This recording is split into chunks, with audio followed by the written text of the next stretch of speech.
हाँ, अनपढ़ गुजरेगी। राम राम राम राम भी करती हूँ और धन्यवाद भी करती हूँ।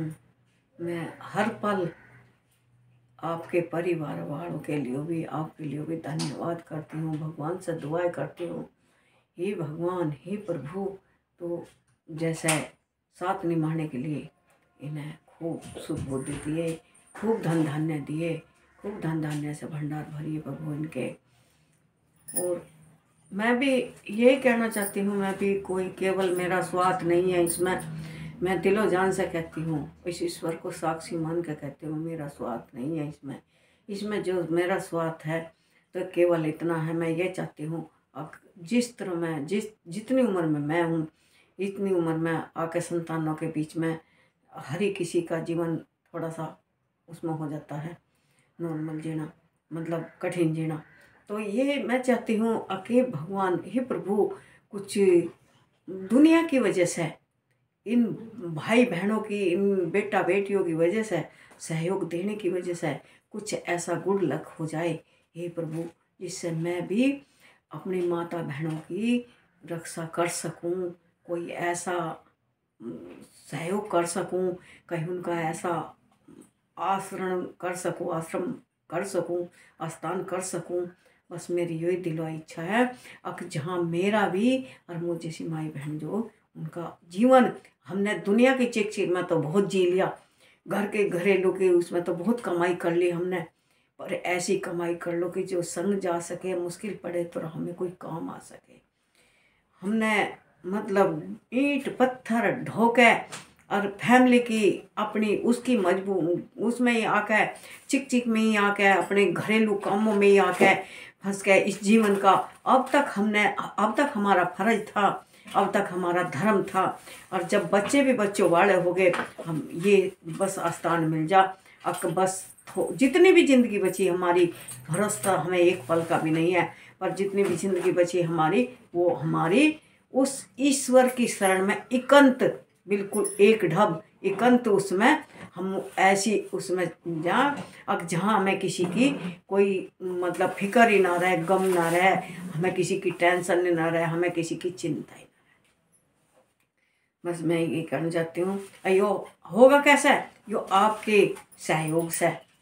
मैं सबसे विनती ही करती हूँ, आप सब माई बहनों और बच्चों सबके सहयोग से ही, मैं पब्लिक के बिना कुछ भी नहीं कर सकती, और पब्लिक ने चाहा तो मैं नहीं, भगवान तेरी कृपा से मेरा सब काम हो रहा है, करते हो तुम तो बुझी, नाम मेरा हो रहा है, बस इतना हो जा।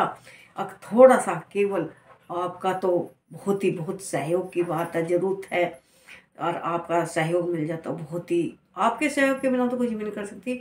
और फिर दूसरी इच्छा है भगवान की, और तीसरी इच्छा किस्मत की, जो किस्मत में लिखा होगा वो अवश्य होगा। जो हमने देखना था वो तो हमने देख लिया, जो होना था वो तो हो गया, और जो होना तो और भी हो करेगा। ये कहते हैं ना, जो होना था वो हो गया और जो होना और भी हो करेगा। तो ये सब कुदरत की भी बात है और आपका सहयोग भी है।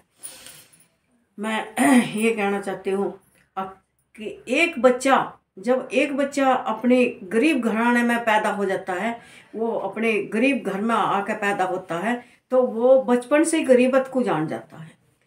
तो गरीबत को बचपन से जानता है, वो अपने माता पिता की परेशानी को भी देखता है, वो अपने माता पिता की उस कठिनाई को भी याद रखता है, जिस गरीबत से, जिस कठिनाइयों से उसके माता पिता गुजरते हैं। अकरे कल हमारे ऐसे दिन गुजर गए, हमारे सिर पर छत भी नहीं है, हम पे वस्त्र भी नहीं है, हमारे पेट को भोजन भी नहीं है।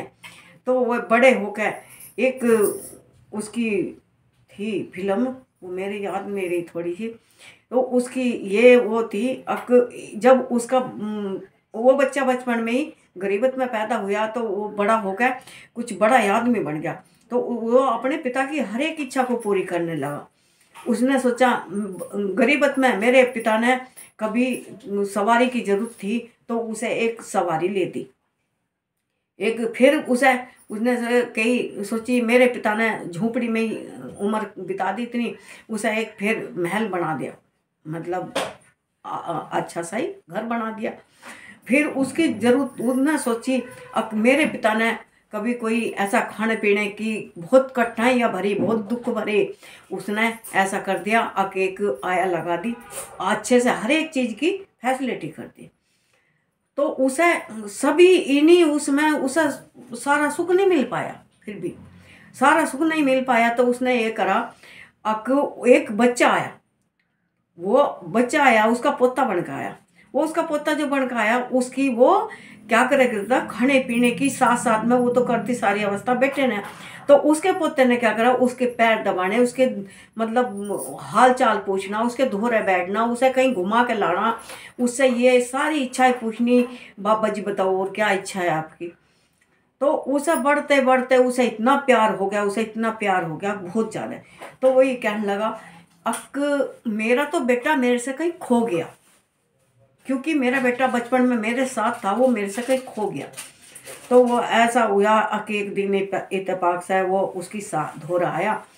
तो उसने जब कहा, अब मुझे तो एक अनमोल हीरा, यो असली दवा मुझे सुख की जो मिली, सुख की असली दवा मुझे अब मिली है सारी चीज़ों की, क्योंकि फैसिलिटी से सारा जीवन मतलब सारी पूर्ति नहीं होती।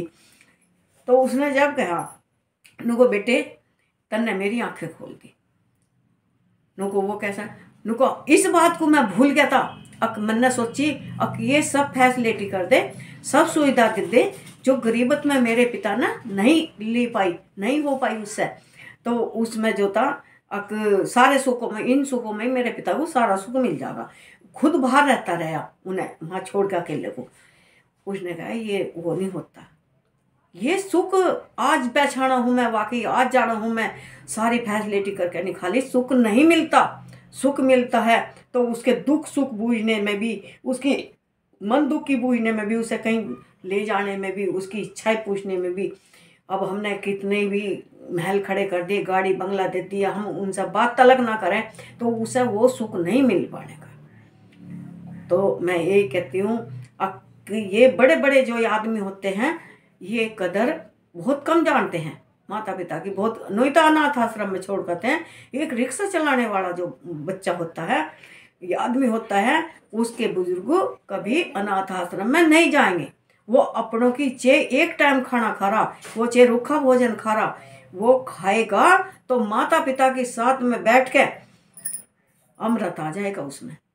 जब माता पिता की साथ में बैठ कर चाहे वो चटनी से पानी से घूट के क्यों ना खा रहा हो भोजन, पर उसे भी उसमें इतना स्वाद आ जाएगा क्योंकि अपने माता पिता हैं साथ में, अपनी फैमिली है साथ में एक साथ में खाना खा के देखो कितना आनंद आएगा।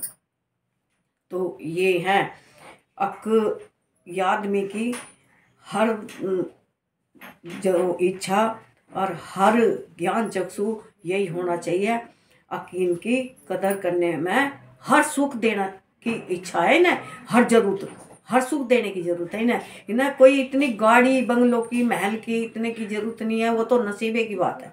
रहते हम, हमारी खाट बिछती है, एक चारपाई जो बिछती है वो हमारी एक थोड़ी सी ठेक में को बिछती है। हम रोटी खाते हैं वो अन्न की सभी खाते हैं, अमीर भी खाते हैं गरीब भी खाते हैं। बिस्तर जो वस्त्र है, ये वस्त्र जब हमने इसे 1000 का, लाख 2 लाख का भी पहन लिया, हमने 50 रुपए का 100 का भी पहन लिया, उसमें भी हमारा तन ढक गया। तो ये कहना चाह रही हूँ मैं, अब किसी घमंड से, अहंकार से, एक घृणा से बचो। ये जीवन में 3 चीज़ें जो एक बार चली जाती हैं फिर वापसी नहीं आती हैं। पहली बात जो होती है प्राण, ये हमारे तन से प्राण निकल जाते तो वापसी नहीं आते। फिर हमारी दूसरी उस पर हमारी जो हमारी इज्जत, सबसे मेन कारण पहले है प्राण और फिर हमारी इज्जत, जो हमारी एक बार इज्जत चली जाएगी दोबारा वापसी नहीं आएगी। तीसरे नंबर पे है हमारा ईमान, जो हमारा ईमान चला जाएगा फिर वापसी नहीं आने का। जीवन में एक बार किसी ने सुई पे भी ईमान डिगा दिया तो वो खाली घर में, मतलब भरे घर में उसने बांट दिया, उसने एक बार ईमान डिगा दिया, वो खाली घर में भी नहीं बढ़ने देने का, क्योंकि इसने एक सुई पे भी ईमान डिगा दिया। ईमान डिग जाए फिर वापसी नहीं आता। एक प्यार, जब एक बार अपना प्यार से भरोसा उठ जाता है, उसमें बच्चों का हो, बड़ों का हो, पति का हो, किसी का भी हो, एक बार जब हमारा प्यार छूट जाएगा, टूट जाएगा, उस पर चाहे कोई कितना भी विश्वास दिला दे हमें, अब मैं पहले जैसा ही प्यार करता हूँ, अब भी नहीं, विश्वास नहीं। क्योंकि एक बार टूट चुका ना, ये 3-4 चीज़ ऐसी है जो ये जीवन से एक बार चली जाती हैं, फिर दोबारा नहीं आती। तो इसका अवश्य ऐसा वो करना चाहिए, ध्यान करना चाहिए, अकेले जीवन में खूनी नहीं चाहिए। इसका क्या है, अमीरी और गरीबी का कुछ है नहीं है, ये तो पता नहीं जने कहाँ जा। पैसे का भी कुछ हुआ है, पैसा तो एक भंगी पे आ जा, एक सड़क से गिरने वाले पे आ जा। यो निखालिस पैसा अमीरी नहीं होती है। ईमान, इज्जत, प्यार और प्राण और बुद्धि ये पास में हो। हम चौड़े में भी बैठे हैं, हम कहीं कि सड़क पे भी बैठे हैं, हम इनसे जी रहे हैं, तो हमारे पास सब कुछ है।